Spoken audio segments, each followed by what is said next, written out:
this is Jeroen, and this is Anchorman's AI Journey.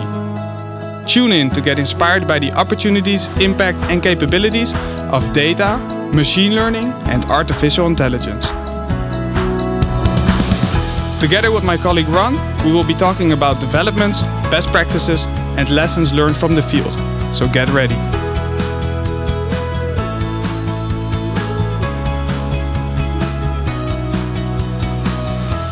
Welcome everybody to the AI Journey podcast with my co-host Ron Dortz. Welcome Ron. Thank you, welcome. My name is Jeroen Vlek, and today we have a very interesting guest. He studied physics long time ago, but still passionate about it from what I gather. And then started his career at KPN, the Justice Department, and then has been with the new partner in Anchorman, Quint, for 22 years, very respectable. Welcome, Jan Heuthorst. Well, thank you. And I would like to ask you, looking at your resume, today the topic will be about your expertise, digital transformations. Mm-hmm. And before we dive into that, looking at your resume, did your previous employers before Quint provide any inspiration for you to do digital transformation? Yes, I think that would start at KPN. Basically, when I got there, at that time we called digital transformations, let's automate everything. To give you an idea, my first project at KPN, at that point in time, KPN had mechanical telephone switches. And they were just phasing out those switches, and then you got the electrical ones, or the computers. It was in 1992, 1993, and when you bring that type of equipment in your network, you can also maintain them and exploit them from a distance. So we started developing concepts like maintaining on a distance, service management, network management. All those things in a telephone network were at that time new. So moving from a physical instrument that you have to maintain with 10 people at a site or 3 people at a site to doing the same work for 50 of those huge switches where you manage your telephone network with only maybe a few, let's say 50 people for a whole city like Rotterdam. That's a huge transformation. But also for the idea of if you ask for a telephone line, we could do that overnight. But since we had communicated that we do it within 2 weeks, we started with trying to do it in 2 weeks. So that would be a transformation, not necessarily a digital transformation. Yeah, it's, because it affected the whole company.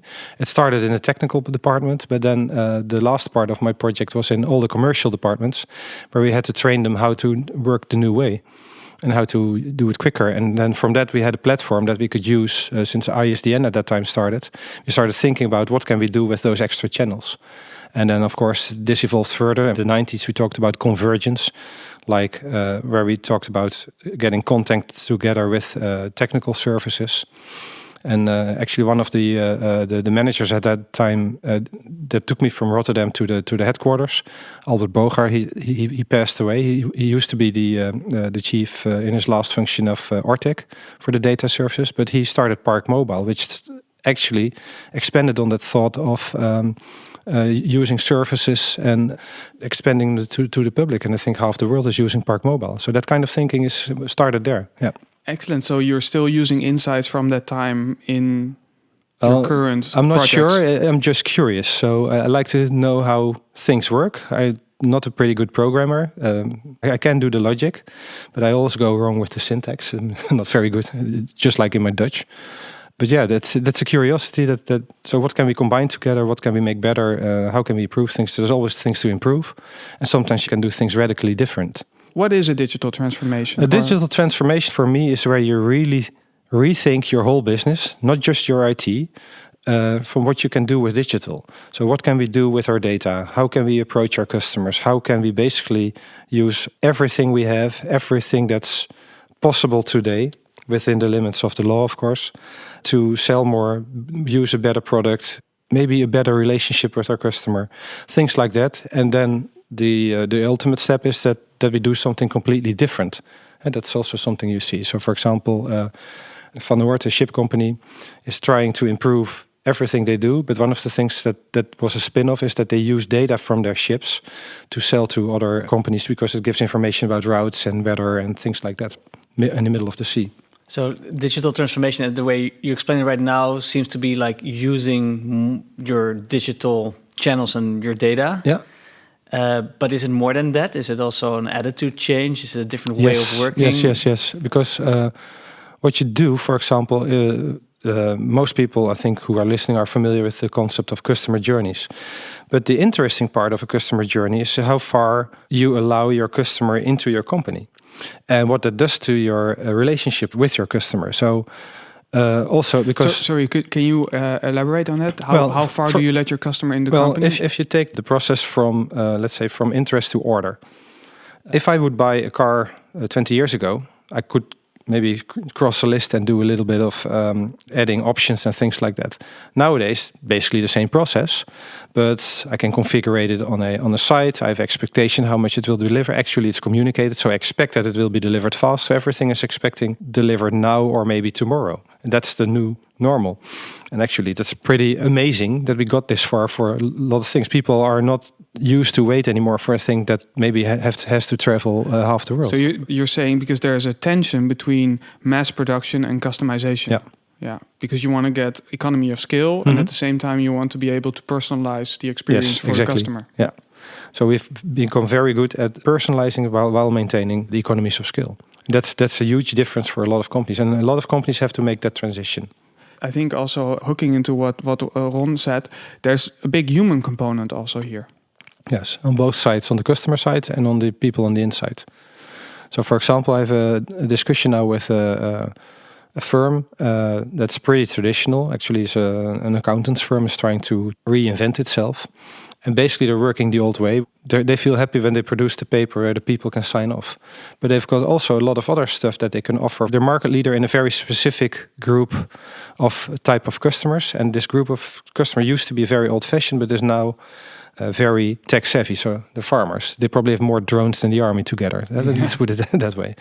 So they're used to using a lot of new technology, and their accountants are using paper. So that they have to rethink themselves. There's still loyalty with their customer base because they understand the market, etc. But they expect more from them, and actually that's what they say. So they say, okay, if something changes, let's say on Prinsjesdag, which is a concept in Holland where we produce the new plans of the government, then they want to know actually the same day what happens, what will be the impact on their company, on their personal life, etc. And they expect someone to look with them to help them to this side of the business, which is the financial side and the legal side. So if you do a digital transformation, it's not only about automating the current processes, but you at the same time probably also need to evaluate the current processes and see how they can both automation and the processes implemented by humans can meet in the middle. That's one part. Basically, if you want to think about digital transformation, you start with a digital strategy. And at that point in time, just like any strategy, you try to map out and try to find out where you are in well, let's say the strategy landscape. I'm not working at McKinsey, then I should have more fancy words, but what we do, we look at the governments, we look at the technological developments in the area, we look at the legal developments in the space, we look at the competition, but also at what the company is and what it stands for. And that's a very important part. So what is it that you stand for? What is your reason for existence for you and for the customers? Because there's a reason why you are there. That's also your legacy, but that's also something that you can maybe...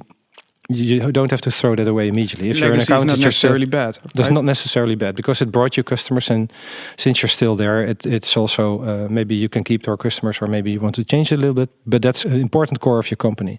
So we look at the business strategy, we look at the opportunities, and then we start talking with the people, both customers and the people who work at the company, to find out where they want to go. And we try to make it as hard as possible by using data and other stuff.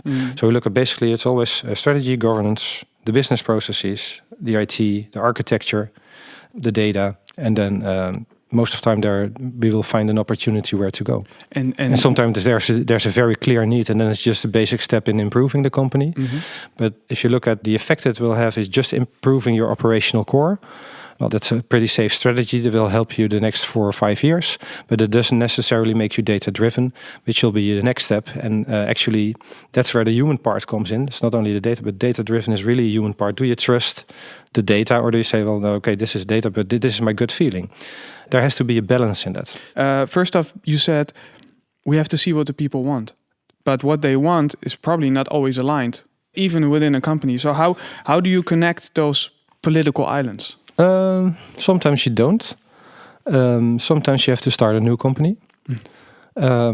Because sometimes if you assess the people as well, they will not make it, or they're not going to make it, they've never made it, etc. That happens in all areas. I found most people say, well, that happens in government. That's where I found it as well. But I've seen it in other companies as well. A lot of people are resistant to change, and some are not. And basically what you do is maybe it's change that is actually my work, is that you find a few people where you can start with and do the first steps, see that it can work, and belief sometimes works better than telling. But belief works in the way that if you can show their success, people might step over. So you start small and then grow. It feels like there's this built-in assumption that digital transformation is always good. No, not necessarily. Sometimes you have to close the old part, start something new. So when does it work and when doesn't it work, digital transformation? That's a very difficult question. Digital transformation is change. And just like any change, I started with implementations of ITIL. I started with changing KPN with a new way of working. When it works is basically, you've got a few success factors, and I think Kotter wrote about it. They still work for digital transformation, Philip Kotter. I don't know them by head, but it's management should be aligned. People should take part of it. And with, let's say, data-driven, it's very easy to explain. Managers should take part, but they also should be very interested in what you do. If a change fails, it's often because someone said, okay, you're the program manager, and please do this change turnkey, because then he's not committed and he just gives an order. But he has to take over in the end. If you buy a car, then it's easy to hand over. People understand that. But if you build a factory and you have to manage it later and you want to get the same results as I did or the team did before, then you really have to understand what it is that you're buying. So at the management level, that's the first step. For example, if you talk about data, you have to think data, you have to understand it, you have to know what it means, what data-driven is. You have to also understand what it's not, and what it means to your people. So if you get back to the second layer, that's, let's say, the floor or anything below the CEO level, they have the same thing as well, but sometimes they don't have a choice. So you give them a little bit more choice, but in the end, they have to make a choice. One of the big transformation I did at a company that's now changed name 3 times, they hired me to do a change. I was working with a lot of people on the floor. They wanted it. The CIO wanted it, but the mid-level management didn't want it. Then we had let them make a choice. It's very, very easy. We explained it. If you don't want it, you're a manager, but you're here to execute the will of the company. If it doesn't align with you, we're good friends, but then I think it's your time to leave. And you have to be very clear about it. So when I worked in America, it was very easy. We talked about management of change is sometimes change of management. When I got back in Holland, I had to deal with convincing people a lot. But there it's, okay, if this is a new way of working, then we just go that direction. That's the first step, that's alignment. So the other things, alignment of will. The other things are making sure that in a lot of programs, you see that at sometimes this boiling of frustration in the beginning. And it has to do with a few things. One is not understanding why are we doing this. Not understanding how are we doing this. So the plan is not clear. The why should always be clear. The plan should always be clear. And sometimes it's not being able to do it. So we don't have the resources or we don't have the capability to execute the change. So we talk about change as a concept, but it's actually we're going to do something new. So we need to know why. We need to know how. And sometimes we need help. And there are a few other things really it boils down to that. So people get frustrated because they don't succeed, and that can be because management doesn't understand or they can't explain it, one thing. They want to get results, but they don't. About data-driven or data organization, it's especially true. A lot of these models fails. But if you believe in where you want to go, you accept that as a failure. We talk very much often about agile, and we have to fail fast and often. But that's not typically part of the board culture that we fail fast and often. That's something that's a change there. So those are the elements of change, and maybe there are more. There are more, but Kotter got to 8. Yeah. But who's Kotter, by the way? Philip Kotter is a famous writer about management of change. So, recommended lecture for people who want to do digital just look up the list. But the Bible. Yeah. No, it's short books. I just wanted to underline that I think we've seen this situation at Anchorman also also quite often, where you put predictive analytics on a dashboard with, good performance, but no one's looking at the dashboard. It's not always necessarily ill will, or sometimes it's just that people don't know how to deal with it. So it's very important to also look at the human component and train the people how to deal with it. Because wanting to be data driven means also that you actually do something with the data and you also actually act upon it. Yeah, and that you see as something that goes wrong is another feedback. So you have to really analyze it. You have to really understand what's happening. So in that sense, what does data maturity mean to you? Is that a concept you I don't use it actually, but no? I know colleagues of mine do use it. Maybe if you explain the concept to me, then I'll... data maturity is basically how well an organization is, like how mature it is in using data and on acting upon it, and basically on being data driven. Oh, okay, yeah. I've read about those, but I don't have them clearly in my mind. But what I found out is that most companies that I worked for, when we did these transformation, actually were unlocking a lot of data. They talked about, okay, once we're there, we've got this pot of gold. And most of the time it's a more filament, the painted gold, let's put it that way. Because they don't know what they have. They don't know what the data means. They don't know how it came to existence. And they don't know what they need to do to actually make more use of it. So if you talk about that in data maturity, then there's this level of, basically... having high hopes and not knowing what you have, then understanding what you have, then making sure you set up the governance and the tooling, etc., to actually get data of good quality, and then do other stuff with it. So that's probably the model that you're referring to. Exactly. I'm sure you implicitly already use it.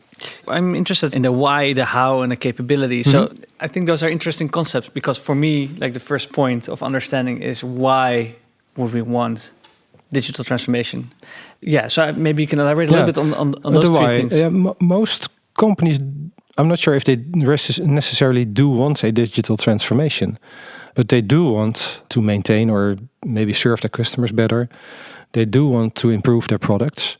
They do want to sell more or sell in different areas. Right. And sometimes you need a different approach.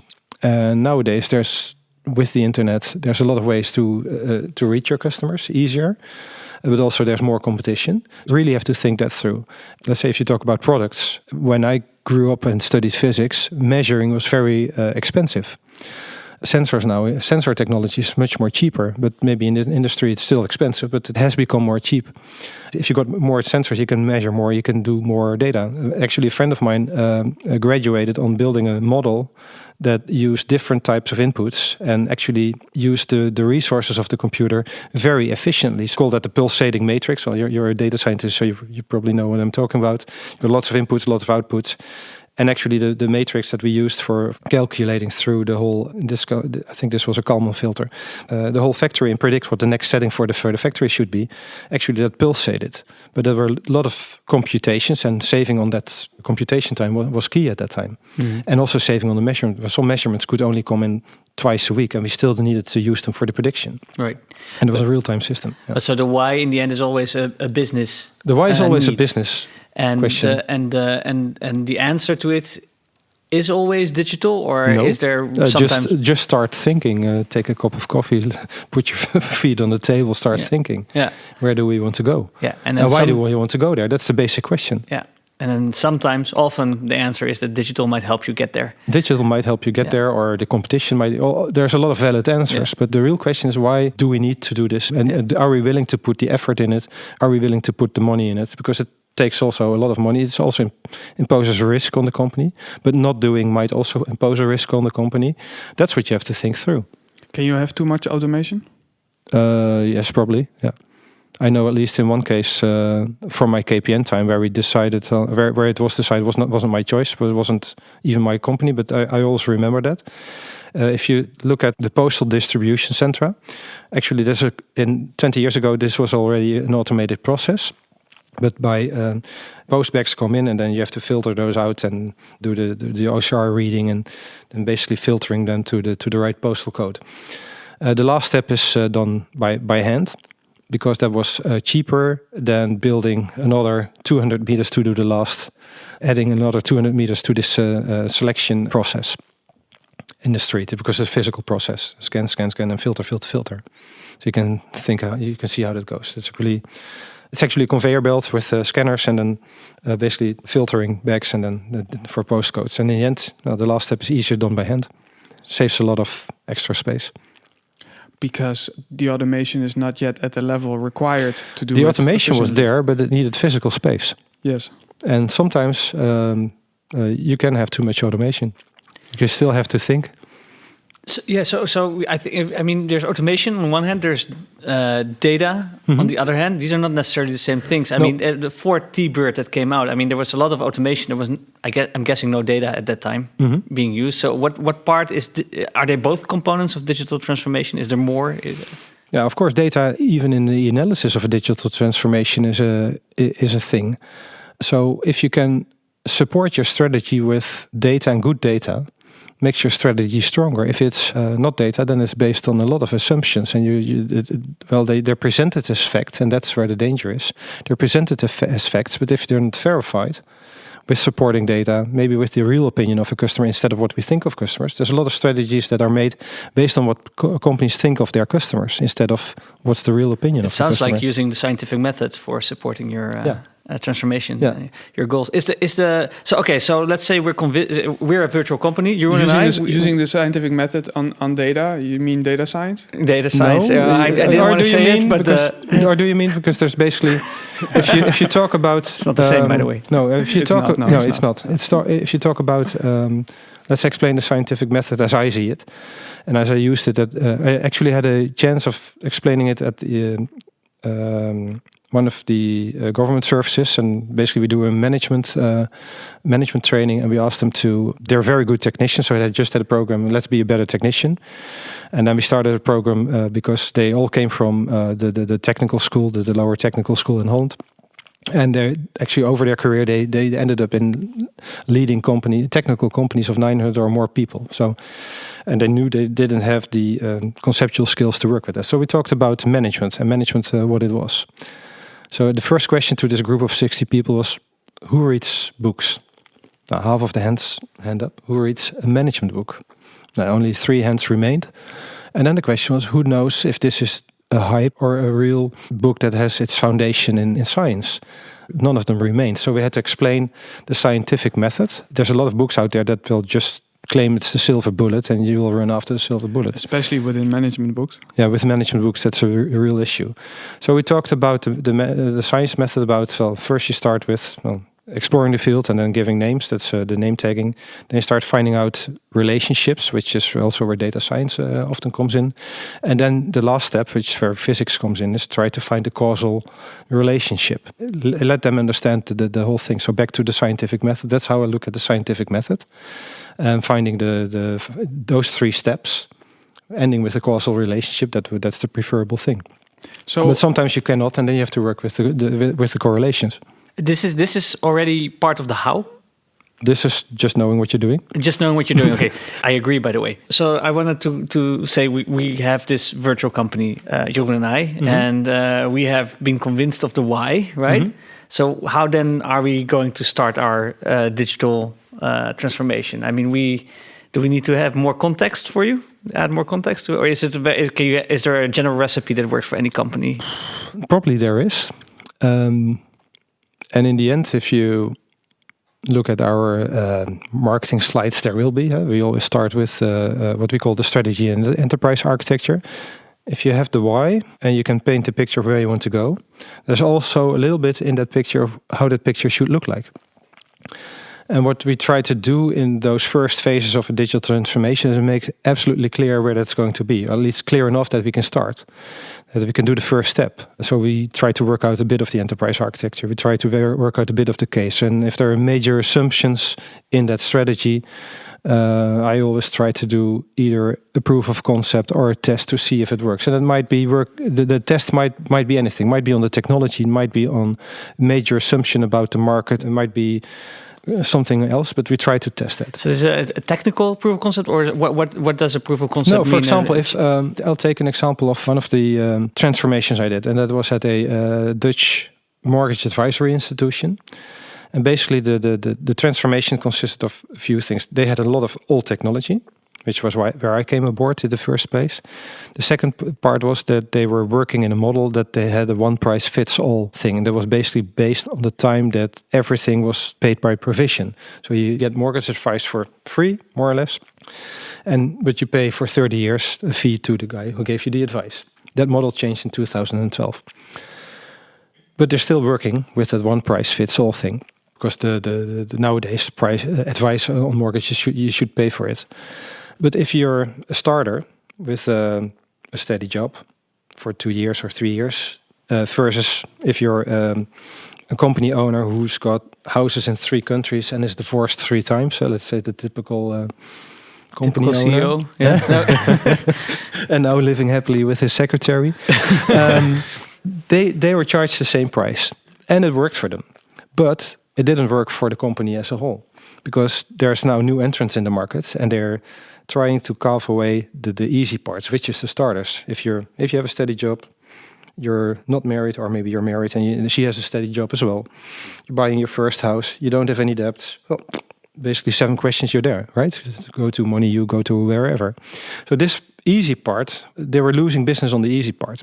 If people buy a new house, things get more complex. So we had to rethink that process, and there was a need to change because they were losing the easy part. So the more complex advice was there. So we started talking about how we're going to do it. How are we going to approach the market? And then we got to the assumption, okay, we need to test pricing. We need to test the type of advice people need. We need to find out what is acceptable, what are the bandwidth, and then you start making a business case. Can we actually afford this whole thing, or should we basically move out and do something completely else? Testing prices means actually like scientifically varying it. In front of customers, we tested all the customer journeys, how they were going to be handled. We were expecting themselves to do more in the process instead of coming with a box with paper and please. Can you get a mortgage for me? Because basically that's how the process works for a lot of people. So we're actually changing that whole process. So nowadays, if you go to that company, half of the work you do yourself, at least all the paperwork. There was a lot of, they got, I think, 180 shops, and they got 190 ways of doing their primary process. So basically it wasn't arranged at all. That isn't good or bad, but it was really efficient. So we took the efficiencies out. That was the one other thing. But actually the big part was bringing in a customer journey where the customer did more itself and differentiate and have a idea about upsell, cross-sell, things like that. So if you need a mortgage, you also need insurance for your house, you need insurance for your life, things like that. And would you say that was a big transformation for that company? That's a big transformation because they have to think about how they give advice. If you sell a mortgage, or if you advise a mortgage, should say, you have to think about where people are in their life. If you start and you don't have children, well, you've got a whole life ahead. If you are married, have 2 children who probably need to go to the university, maybe you have a different need. People have different risk profiles. So if, let's say, my wife dies, can I still afford the house? If we separate, can one of us still afford the house if you want to go that far? So we talked about life events, all that kind of stuff. Yeah. I understand the case, but how do you scope for such a huge project, very consequential for all layers of the organization? Yeah. How do you scope the steps in such a digital transformation? Because I presume you don't do a big bang. No, we didn't do a big bang, but we did an MVP, and the MVP is always a big bang. It's modern talk for a big bang because you need a platform where you can develop from further. And the first step is always a big bang. Well, Big Bang implies there's nothing before, right? But okay, Big Bang is in a Big Bang is in high impact. High impact. These things are high impact. If it's not risky, it's probably not a digital transformation, right? That's a nice quote. But it's also an empty quote. I could say something else. But you have to understand, change at the enterprise level is risky. And if you call it, let's say, a takeover or a digital transformation, I don't care. But that's most of the time it does. That's why it's the CEO chefzag. It's chefzag. It's the job of a CEO, or at least maybe the level below. But it affects the whole company. And your question was, how do we structure that? Well, in the first 2 months, we did quite a lot of analysis, and we made the whole picture. Since the process was basic, you come in, you want an advice. And in the end, we'll see if you can get the money. In the end, you get the money. Basically, that's the advice. And the devil is always in the detail. So we started building up the questions for the customer journeys, and we started developing the customer journeys. And we found out we need about, in data points, 120 elements of data to be able to give the advice. So that was one part of the thing. The next thing is you need an infrastructure and let's say an IT environment, landscape, that can support that. And before I knew that there was going to be things like customer journeys, we knew would like to have a landscape that was able to be flexible, as in at 3 levels. At the lowest level, just adding more customers, etc. At the middle level, changing components when we want to, because we were also standardizing. So for example, if you have one of the components is, of course, in this case, was a CRM system, because there's this thing called customer journey. But the other component, that's what we call flow. The other thing where we looked at was the thing we called know, which is the specific knowledge and expertise of this company, which was giving mortgage advice. We knew since in the last 20 years that we have built this ourselves, but it wasn't maintainable anymore. And we wanted to be more flexible and scalable. So we thought, well, let's see if we can find a company who can help us with it, but only for that specific part. So we call them the calculator box. But we also knew that in the last 10 years, this whole landscape itself had changed. So we needed an architecture. If one component wouldn't fit, then we could take it out and be able to take in the next generation. So companies sometimes can't keep up with the product cycle of their competitors anymore, so you need to change them. So we need to have an architecture where we could do that. And that's how we build it up. So that's the second level. And then the third level was at the organizational level. So right now this company was organized in regions and then shops in the regions. But you might want to overhaul that as well. Because sometimes you say, okay, let's move the sales to the headquarters and the web. And then that might be an organization model. And then the shops are just service points where you can meet face to face. And a lot of Dutch people want to see the people who give them advice on a huge loan, which is a mortgage, in the face. And what's the benefit of such a reorganization then? It creates flexibility. So if you want to move from, we were able with the model that we built, we were able to actually, if there would come a time, they weren't ready for that yet, but if there would come a time that we would do all mortgage advisory online, we could support that. But if there would be a model needed that all mortgage advisory, maybe by a rule of the DNB, would be offline and face-to-face, that's also possible. So we had huge flexibility. And they didn't have that flexibility in the old system. And also by choosing, let's say, this calculator box, we knew there's another company keeping regulation up to date. And the advice using the right calculator, but also the knowledge of the person who gives the advice. And there is a change as well, because they need to think about the life situation and not just finding the lowest interest rate. It sounds, in order to, also in line with the question that Jeroen asked, to be very specific to the type of business and to the type, all these steps you take. Or let's say our virtual company, Jeroen, we're selling carrots. What are we selling? Are we selling carrots or what? I think we should sell carrots. We should sell carrots. Yeah. Let's say we sell carrots. Virtual carrots. Yeah, and the other competitors, they sell sticks, but we sell carrots. So what's it doesn't sound like all the same things apply that you just said about mortgages and that kind of services to the kind of company that we have. No, I'm not sure if the process of doing a digital transformation has a lot of, if you look at all those companies, they have a lot of similar components. They have to find out where they're going. They have to find why they want to do it. They have to develop a plan how to do it. And it might be agile or whatever, but they have to have a North Star or a dot on the horizon that explains where we want to go.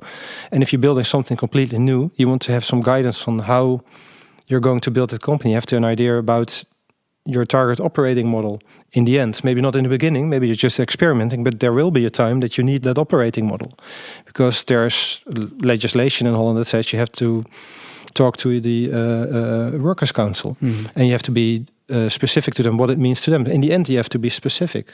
And that's also, from a change management perspective, really important, because a lot of resistance is not because people don't want to change, it's because they don't understand it and it's not well explained. And if it's well explained, then they can make a choice. Either I go with it or I'm not. And you as a company need to make a choice how you deal with it.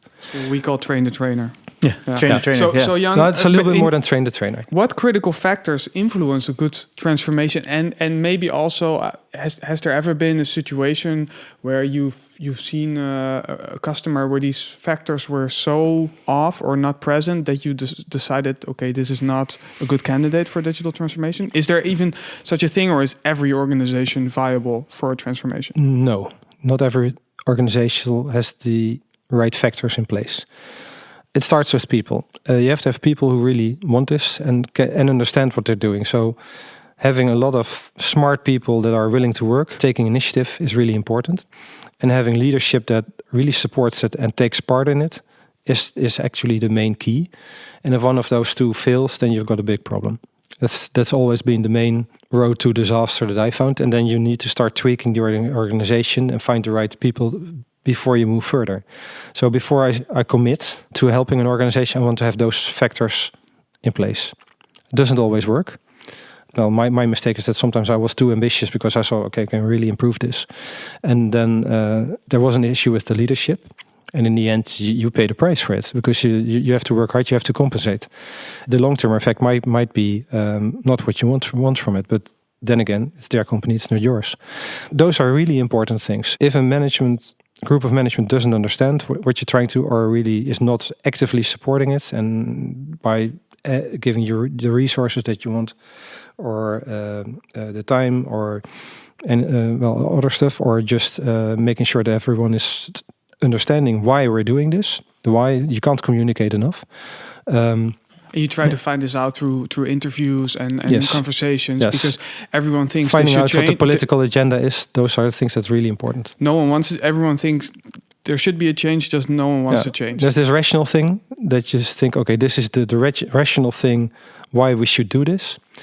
But if it doesn't align with the political agenda, then it's not going to happen. So actually, I have one case on my hands right now where we worked on changing a company, making a strategy, and they had a lot on their hands, and it was really true. They were going to move. There was another part of the company in distress, and this part of the company really wanted to change, so they had to make progress from as a manager to show that they were doing stuff. We're not starting this year, and I knew that up front, but we have to work out this strategy. It has to be ready, because when the money becomes available, then we want to start, and we're still talking with them. And the last time that I saw them was, I think, June.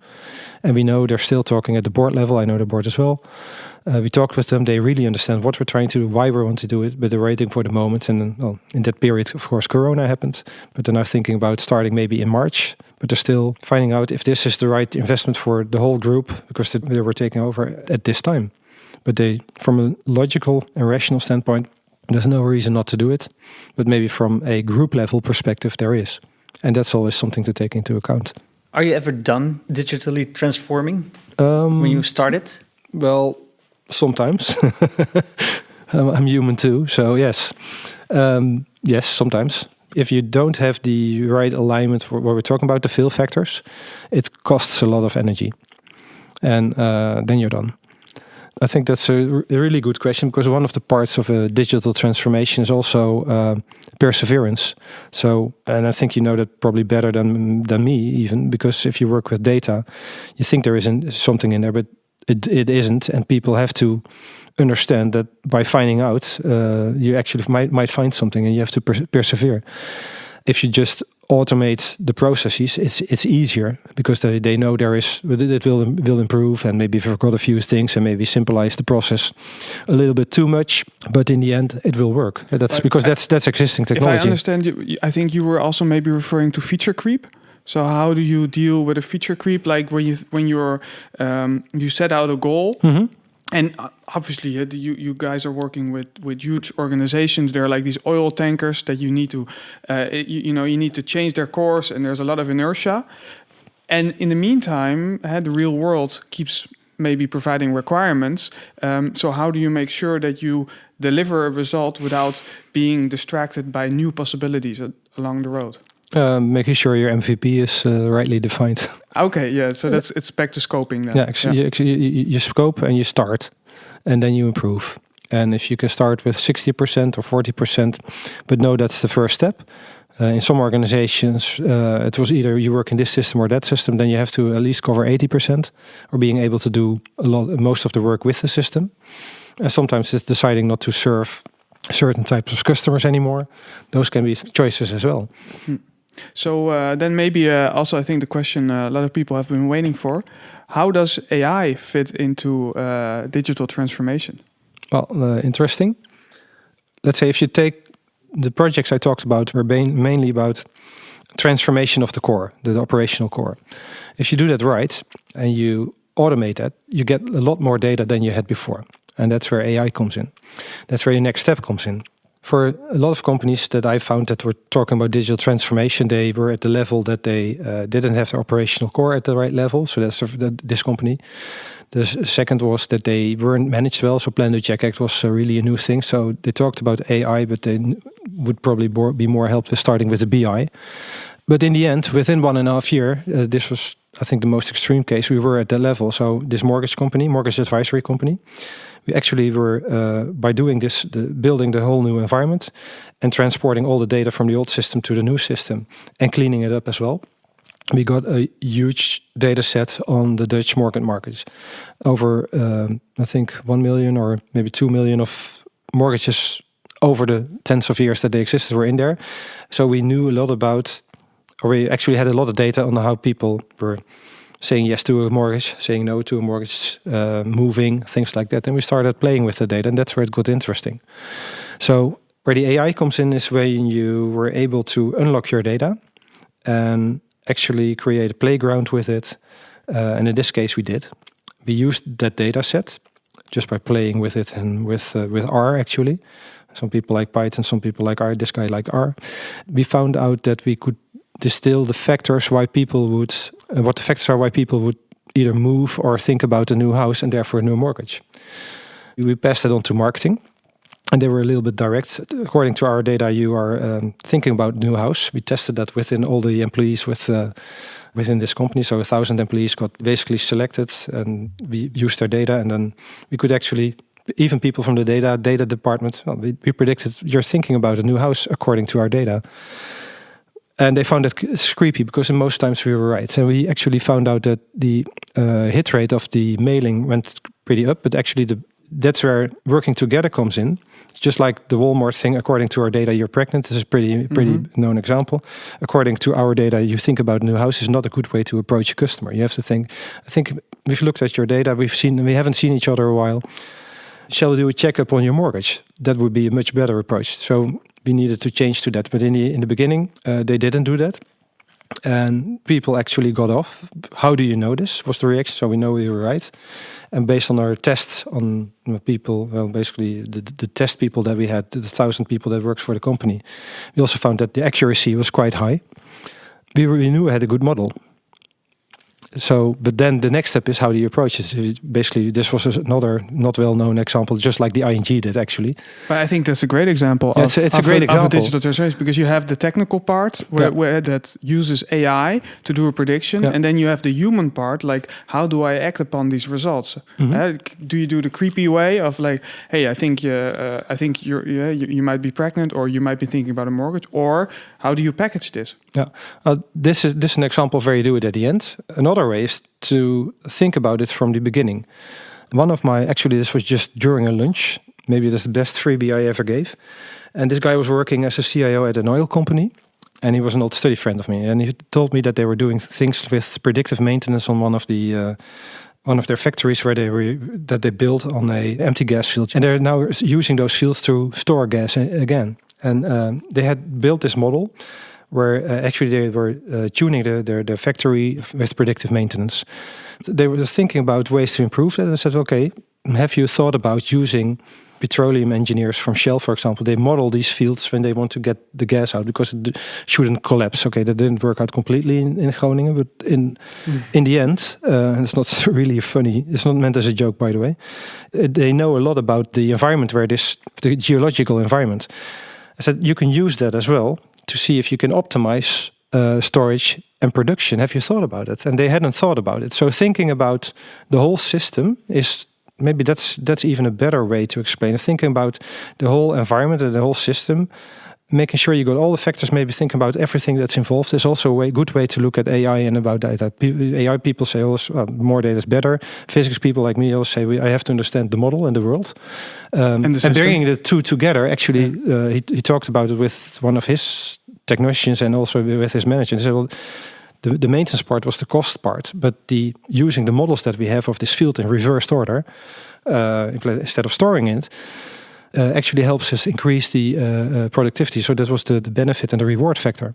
So that's the biggest freebie I probably ever gave. This is a great example. I also think, by the way, that we suffer now from not having a good definition of AI.